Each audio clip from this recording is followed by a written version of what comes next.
What's up, guys? Racing Nation TV here, and we are live from Kokomo, where the World of Outlaws just hosted their 12th race of the season. And it was an interesting night. The track conditions, as I'm looking at them right now, were very weird. Yeah. Not the Kokomo we usually see. Obviously, this race was added to the schedule after the West Coast Swing was canceled. And I got my buddy Joe here with me. You might remember him from the Hoosier 100. My voice is shot. His voice is Also shot. I don't even know how. We didn't yell that much. I did. He did. I did. But it was an interesting night, and we had another different winner tonight, and ended Brad Sweet's 4-race winning streak, but he still finished second. We'll talk about that. But first up, let's talk about qualifying. Qualifying, like I said, the track condition was weird tonight.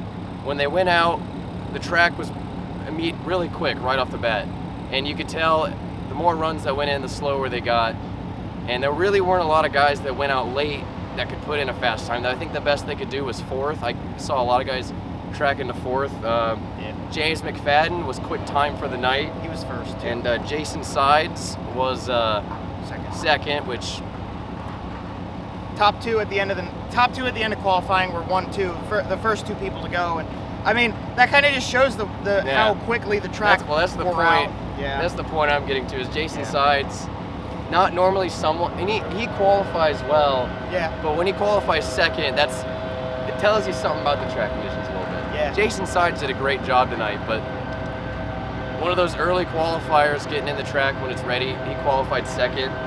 And just heading into the night, you knew it was going to be one of those nights when Brad Sweet qualified 18th and Logan Schuar had engine issues, which actually carried over into the heats and into the feature as well. Then we go into heat number 1. Once again, James McFadden, P1 in the number 9 Kasey Kahne Racing car. Very one lane. That heat was very one lane. Yeah. Yeah. They kind of had to work the track in a bit in heat 1. It wasn't that eventful. Parker Price Miller, Tyler Corney, Tim Kading, and Zeb Wise were the top 5 that transferred, which left Craig Kinzer, one of the full-timers, going into the last chance showdown. I think it's worth noting what Parker Price Miller did, because Parker, he's trying to run with the World of Outlaws this year more. He's good, but it's his first year doing all of this, and he's been kind of struggling to stay at the top end of the board. And this is his home, by the way, as well. He's from Kokomo, so for him to come out here, it's his home track, and he did actually tear it up. He did a really good job, and kind of a breakout showing for him this season. And great place to start off a good run, and hopefully it continues. A lot of people like Parker. He's a good guy, and he's got some talent. So that's worth noting for heat 1, I guess, is that Parker was on it. There you go into heat number 2. Jason Sides won that from the pole. Hunter Schoenberg, Hunter Percent in second place. Brad Sweet in third. Carson Short finished 4th. Jacob Allen finished 5th, which then once again left some full-time guys, Sheldon Hodenshield and Mason Daniel on the outside looking in. Also, Sam Haferteep Jr. was on the outside headed to the last chance showdown. So starting off the night in heat number 2, lots of big names heading to the last chance showdown. Sheldon Hodenshield actually was doing really well as he was second, got passed for third. Actually, as he was being passed for third with Brad Sweet, spun. And it was, Joe pointed out immediately when he spun that he thought something broke. Yeah. And then we noticed after he spun that the brakes started glowing. And Joe and I got to talking about it, and there might be some type of correlation to that. Yeah. It was just an interesting start. Yeah. And later in the night, I pointed out to Joe that it was just such a hot and shield thing to happen, to be doing really good in your heat, just to be having a good night at a track. The last time we raced here, Sheldon won, looking good, and then you spin and you finish 6th, 1 spot out of the transfer. He had to go to the rear, had 4 laps to make up the spots, and literally was 1 spot away. So that was a shame for Sheldon. Yeah. We work our way into heat number 3. So again, my voice, man, that was wild. Ian Madsen, P1, Carson Macedo, Justin Peck, Brock Zierfoss, and Ayrton Jeniton. Again, the trend with the full-time guys, Giovanni Selzy, P7, and then CJ Leary, I believe second race with the Alex Bowman team because they went to Attica last weekend, I believe. I think that's right. And then they ran this weekend, so only the second time out for this team. And they looked pretty good all night. They looked pretty solid. Yeah. CJ, obviously, I expected him to do really well being a wingless guy. At Kokomo, I feel like that's a place where they should shine, right? Yeah, he was doing good in that heat too. Like if he would have had a few more laps, I think he would have gotten in straight through the heat, but kind of ran out of time. I'm gonna try and go a little quicker, but if you notice behind me how freaking dusty it is, they're using blow dryers in the stands right now, which is why I'm kind of talking loud. Yeah. With no voice. This is fun. David Gravel in heat number 4, P number 1. Donnie Schatz, Aaron Reitzel, Eliason, and Schuhart, top 5. Wayne Johnson, Rico Abreu, and Zach Hampton. Obviously, Wayne Johnson, a full-time guy. I believe he's a rookie. No, he was last rookie year. last year. So he's not He's the been- most experienced with Yeah. full-time Motive Outlaws. He's But been here a minute, but not long. and then Rico on the outside looking, and obviously not being full-time, he doesn't have the option to be a provisional. Yeah. And he actually set quick time in hot laps, and then just absolutely choked it in qualifying. And then obviously in this heat, finishing 7th, not the greatest. Like starting off quick time, I really liked what I saw to Rico. And his qualifying run, the way I noticed he kind of arced in above the cushion and had a good exit. Just got above it in 1 and 2, and it was just downhill from there. Yeah. That's the risk you take when you run that line. The fast pass dash. Now, didn't Jason draw P1? Yes. Yes, Jason Sides drew P1.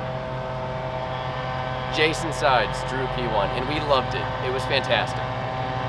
But when the winner of the Fast Pass Dash was David Gravel, finished behind him was James McFadden, Jason Sides, Parker Price Miller, Hunter Percent, Carson Macedo, Donnie Schatz, and Ian Madsen.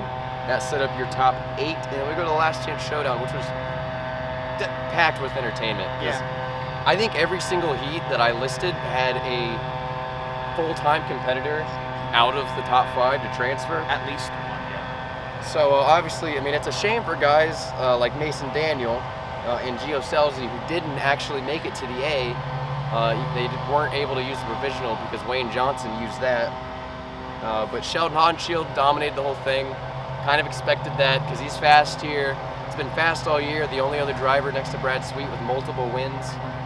So you expected that. And then Craig made it, Rico made it, and Hafer Tate made it. Yep. And Wayne Johnson, of course, used that.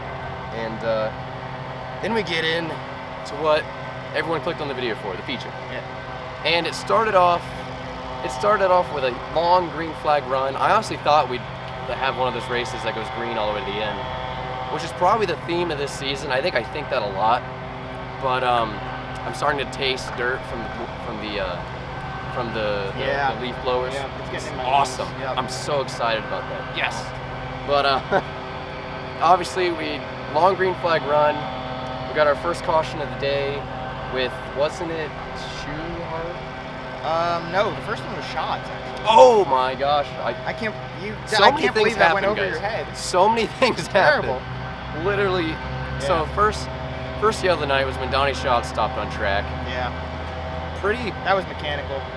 Something stopped running. There was oil on the track, so obviously something went terribly wrong. Yeah, something. It's just the season that Donnie's had. I actually picked him to win like a week or so ago because if you watch like Kokomo from the early 2000s, you watch the last time they were in here last year, Donnie's just always been fast here, and I honestly thought that he'd get it done and get his 300th win. Yeah. Maybe it's some type of curse that he's not allowed to get his 300th win. Maybe Donnie's just, because I don't think Donnie's not like, he's still really good. I don't think Donnie's because done. the runs he's had this season have been really good, and then you just get to the final, portion of the race where it looks like, oh, Donnie's got this, and then he blows an engine or something, just totally out of control. Yeah. And it's pretty wild. Yeah. And we never see this from Donnie Schatz. This No. is something that never happens. No, bringing out a Tony Stewart car, you don't expect it to fail Never. like that. No. Never. And then now is the Schuhart. Yeah, I think Schuhart was next. Schuhart had more engine issues, Yeah. stopping the back straight, which that was the yellow that brought out some of the tire problems because Yeah. Wayne Johnson had a flat tire. Tyler, Courtney. That was the red flag, I think. No, that was. Yeah, because he was third. Maybe it was. Yeah. There were some guys running. The track kind of slicked off, and the cushion was very unforgiving for a lot of the night. So by the mid stages of the feature, a lot of people were having very worn out tires. A couple guys had that problem, but it happened over the course of the night. Those are just two examples. Well, besides that, let's just skip to the end, to around the end. There was a red flag for Carson Short, who flipped in turn number 1. Lost the right, broke the right rear tire, flipped. Brock Zierfoss involved, and that brought out a red flag. And then third place runner Tyler Courtney had a blown tire once they went back to yellow, had to start from the tail end of the lead lap, and that just sucked for Tyler. We had a couple more yellows till the end of the race. David Gravel, who was actually the main contender for the win all night. To battle for the win. The battle for the win, right. He was the main contender to kind of battle James McFadden, who, again, pole, won his heat, second in the Showdown, and not the Showdown. Yeah, it is. No, the Fast Pass Dash. But second in the dash, and then just pretty much led the entire race. He led from lap 11 to the end. Literally from lap 11 to the finish. And was second before that until he passed Gravel. It was a James McFadden night. What else is there to say? I mean, it's just, there's nothing else to that. It was James McFadden's night. Some other guys is there anyone else who stood out to you? I thought Haudenschild did really well. I thought Sweet kind of turned it on at the end. I was really impressed by Justin Peck. Peck's been kind of going all over the place, running wherever he can.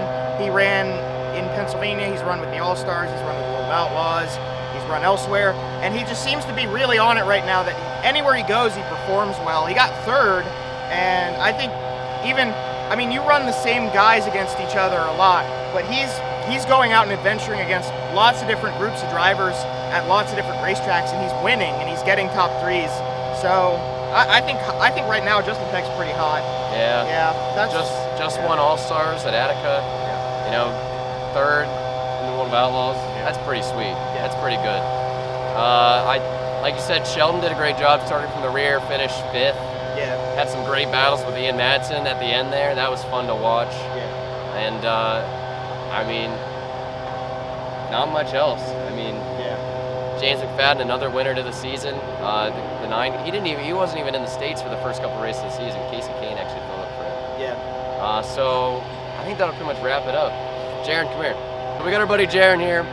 It was his first ever World of Outlaws race. Just quickly, what do you think? First ever awesome. race. I've never experienced anything like that. I've been to a USAC race, wingless. After seeing a wing sprint car, honestly, I think wings are way better than wingless.